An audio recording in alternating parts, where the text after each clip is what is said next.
আজকে হলো 2024 সনের নভেম্বর মাসের 27 তারিখ। আসসালামু আলাইকুম বন্ধুরা, কেমন আছেন? তো দেখতে পারতেছেন এই যে আমাদের বাড়িতে থাকা কাঁঠাল গাছ, মানে এই কাঁঠাল গাছের 12 মাসই কাঁঠাল লাগে। তো দেখেন এই যে ঝুঁকায় ঝুঁকায় কাঁঠাল লাগছে, একটা বোটায় মিনিমাম 10টা করে কাঁঠাল আছে, দেখতে পারতেছেন বন্ধুরা।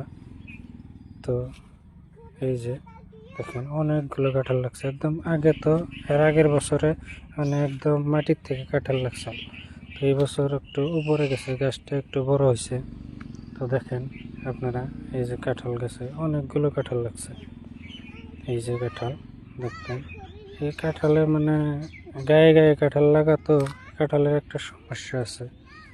সমস্যা মানে কাঁঠালের ওই যে দেখেন ওই যে উপরেও আছে কাঁঠাল, অনেকগুলো কাঁঠাল। ওই যে আরেকটা, ওই যে একদম উপরে দেখেন ওই যে একটা আছে কাঁঠাল, দেখতেছেন বন্ধুরা। তো কাঁঠাল অনেকগুলো লাগছে, তার মধ্যে বেমার হইলে যে দেখেন পোকার নাগাল ধরছে, পোকার মতো ধরছে, দেখছেন। তো এগুলোর কোনো উপায় আছে নাকি আপনারা কমেন্ট করে জানাবেন। তো কাঁঠালে যে দেখছেন তলেও পড়ছে, বেমারের মতো হয়েছে। তো কাঁঠাল দেখে কীরকম লাগলো একটু কমেন্ট করে জানাবেন। এই পোকার মতো হচ্ছে।